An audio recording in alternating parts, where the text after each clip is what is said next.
Imagine a group of rugby players not just playing for glory, but carrying a father's lifelong dream to the summit of Snowdon. This heartwarming tale showcases how a simple act of kindness can turn into something extraordinary.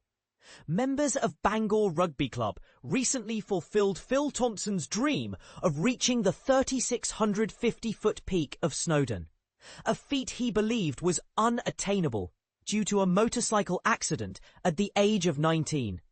Phil, now 66, had always dreamed of conquering Snowdon. His 29-year-old son, Sam Thompson, who plays for Bangor Rugby Club, shared his father's aspiration with Mark Owen, a teammate.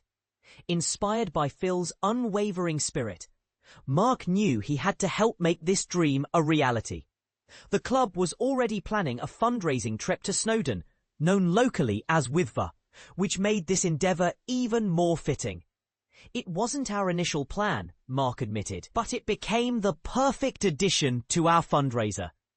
Bangor Rugby Club prides itself on being deeply community-oriented. Phil had never missed a game in over a year, regardless of weather conditions.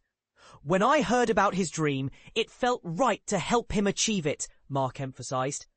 Mark initiated the fundraising effort in early May, after learning that their financial support from the Welsh Rugby Union was being reduced. He aimed to secure funds for the club's youth activities. We weren't surprised by the cut, he reflected, but we decided to take matters into our own hands. Initially, Mark envisioned carrying tackle bags up the mountain, an idea that received enthusiastic support from the team. However, Sam's mention of his father's dream sparked a new direction. Hearing about Phil's accident and his determination made me want to help, Mark recounted. Phil's motorcycle accident left him in a wheelchair, but this didn't dampen his spirit. Mark approached Snowdonia Park about using an electric wheelchair to transport Phil from Camp Llanberis to the summit.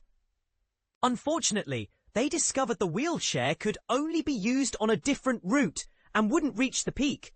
Undeterred, the team sought a solution. Just 3 days before the climb, they found ProWeld in Caernarfon, who crafted a custom frame for Phil's wheelchair at no cost.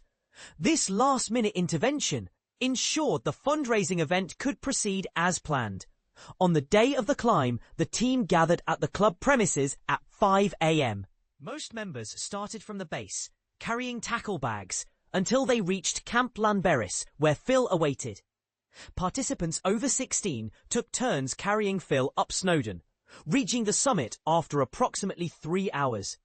It was incredibly moving, Mark shared. Sam got emotional at the top, thanking everyone for their efforts and expressing what it meant to him and his father. Even though Phil isn't typically an emotional person, Mark observed a significant moment of reflection as Phil gazed out from the peak. Beyond fulfilling Phil's dream, the GoFundMe campaign raised over $2,100 in its first week. Thank you to ProWeld for your exceptional work and generosity, the club acknowledged on Facebook. This challenge embodies what our club stands for: community, determination, and mutual support. But here's where it gets controversial. Can acts of kindness like this one inspire more people to support local communities and their initiatives? How do you think we can foster a culture of giving and teamwork? Share your thoughts in the comments below.